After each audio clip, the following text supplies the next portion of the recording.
Avant d'aller plus loin dans les explications, on va passer rapidement sur le binaire parce que c'est quand même sur ça qu'on se base en ce moment avec notre ordinateur. Éventuellement, on va pouvoir passer au décimal, donc 1, 2, 3, 4, 5, 6, des chiffres qui sont représentés avec des valeurs numériques comme on est habitué de les voir, mais pour l'instant, on travaille avec des LED qu'on représente en binaire.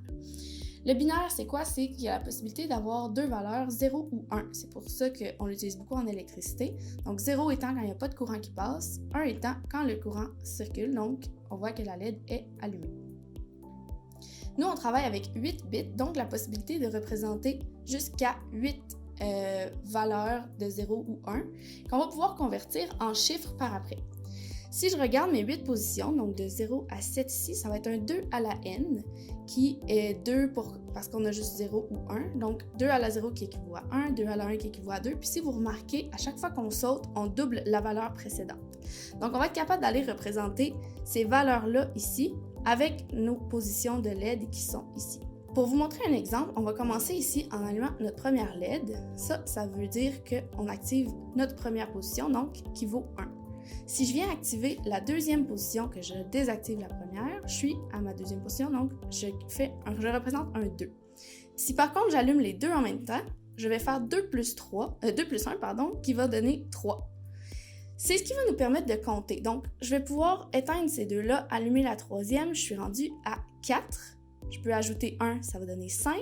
Je peux ajouter 2, ça va donner 6. Je peux ajouter encore une fois 1, donc 4 plus 2 plus 1, je suis rendue à 7, et ainsi de suite, je vais pouvoir monter. On va être capable d'aller représenter jusqu'à la valeur de 255 parce que notre prochaine position aurait été 2 à la 8, qui équivaut 256. Donc, c'est un peu comme ça en ce moment qu'on va être capable de compter et de représenter des chiffres avec des LED.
explique-nous donc qu'est-ce qu'on vient de terminer.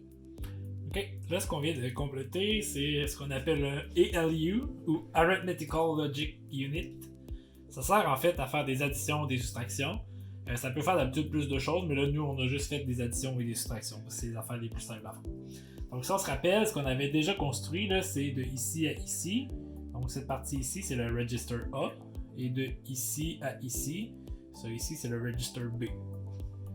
Pour le besoin de notre exemple, on a chargé une valeur déjà dans chacun des registers. Donc, on voit la dernière LED qui est allumée. Ça représente une valeur de 1. Et là, après ça, notre ALU qui est dans le milieu, il va venir prendre la valeur des deux registers et l'additionner. Donc, on voit, c'est du binaire, donc 1 plus 1 en binaire, ça donne 2. Et on pourrait faire la même chose, donc là, la valeur ici de 2, on pourrait faire une soustraction. Donc là, ici, on a 1 puis on a 1.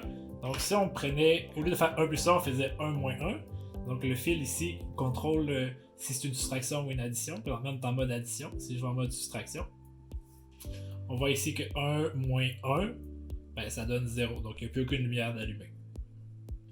Bon, vous allez remarquer que le setup présentement est un petit peu différent. Ce qu'on a fait depuis tantôt, c'est qu'on a pris 8 fils et on a branché la sortie de l'ALU. Donc, dans le fond, la valeur qui était ici, ça va être la même qui va être sur ces 8 fils-là. Puis, ce qu'on a fait, c'est qu'on l'a renvoyé dans le register A. Alors, d'habitude, on passerait par un bus qui serait ici. Donc, les 8 fils s'en iraient sur le bus. Puis, après ça, il y aurait 8 fils qui partiraient du bus puis qui reviendraient sur le register A. Mais là, malheureusement, on est un peu à court de fils. Donc, on va falloir faire avec ce qu'on a. Donc, qu'est-ce qui va se passer? C'est là que c'est intéressant de voir. On est présentement en mode, vous voyez, j'ai arrêté l'horloge, donc il se passe rien présentement. On est en mode addition, donc on a encore notre 1 plus 1 égale 2.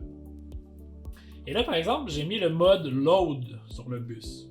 Donc, on va charger dans le register A la valeur qui va être envoyée par l'ALU. Et là, vous voyez, il ne se passe rien présentement. La valeur ne change pas. Ici, on a encore 1, ici, on a encore 2. Qu'est-ce qui va se passer quand on va avoir la prochaine pulsation d'horloge? Normalement, c'est que la valeur 2 va être chargée dans le register ici. Et après ça, cette valeur-là va être additionnée avec le 1 qu'on a ici. Donc, on va passer, au lieu de 1 plus 1, on va passer à 2 plus 1. Donc, on va avoir la valeur 3 ici. Et là, c'est là que c'est intéressant parce que tout ça se passe comme dans le même cycle. Mais la valeur 3, même si les fils sont encore branchés, ça va être exactement comme dans l'état présentement. Donc la valeur ne sera pas transférée tant qu'il n'y aura pas une autre pulsation de plus. Donc je vous explique. J'ai fait la première pulsation, une pulsation d'horloge. Et là on voit ici, la valeur qu'on avait ici est rendue ici. Donc on a ici 2, on a ici encore 1. Et l'addition de 1 plus 2, 1 plus 2, ça donne 3. Donc je pourrais continuer. Là si on faisait la même chose, on va avoir 2 plus... on va avoir la valeur qui est ici, donc 3 plus 1, ça va donner 4, et ainsi de suite après ça. Donc 4, 5, 6, j'ai pesé 2 fois par accident, 7, 8, et ainsi de suite. Donc on comprend que c'est seulement quand il y a une pulsation de l'horloge qu'il se passe quelque chose dans l'ordinateur. Donc c'est seulement à ce moment-là que le transfert d'informations se passe, et même si ça se passe extrêmement rapidement après ça le calcul, ben, la nouvelle valeur que l'ALU a calculée n'est pas envoyé dans le register dans le même cycle. Donc, c'est toujours un cycle de plus.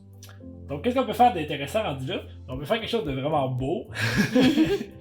Donc, si je remets l'horloge en mode automatique, ça va faire la même chose que quand je pesais sur le bouton, mais ça va le faire de façon plus rapide. Donc, vous allez voir, la valeur ici va continuer de monter parce qu'à chaque fois, ça va faire une addition avec 1 de plus. Donc, ça va prendre la valeur ici, ça va la renvoyer, et ainsi de suite. Donc, on va le montrer ici.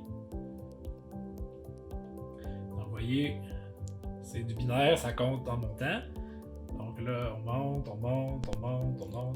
Là, on pourrait changer de côté pour soustraire. Oui, je pourrais faire l'inverse dans le fond. Donc je pourrais même, je vais arrêter l'horloge.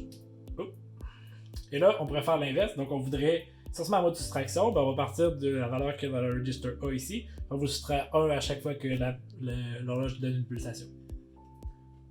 Donc là, on est en mode soustraction. Et ici, je remets l'horloge en mode automatique. Vous allez voir, les valeurs vont comme... Ça a l'air de se déplacer vers la droite, c'est que ça descend à chaque fois. Là, ça, nous, on l'a fait de cette façon-là, mais on aurait pu avoir d'autres valeurs qui viennent dans le B. Oui, exactement, c'est ça. C'est que là, présentement... C'est pour simplifier qu'on est à Oui, c'est ça. C'est que c'est vraiment difficile présentement parce qu'on n'a pas d'autre chose que des fils pour setter les valeurs. C'est vraiment difficile de définir des valeurs spécifiques. Là, ce qu'on a fait, c'est pendant que la vidéo est arrêtée, tantôt on a débranché tous les fils, on les a branchés ici pour mettre la valeur de 1 dans le register. Et après ça, on a pris les fils, on les a ramenés ici parce qu'on est un peu à court de fils, mais plus l'ordinateur va avancer, plus on va avoir des manières plus intelligentes ou plus faciles de changer des valeurs différentes. Donc des valeurs qui vont venir d'autres composants de l'ordinateur qui vont entrer dans les registers et qui ne seront pas définies comme hard-codées avec des fils.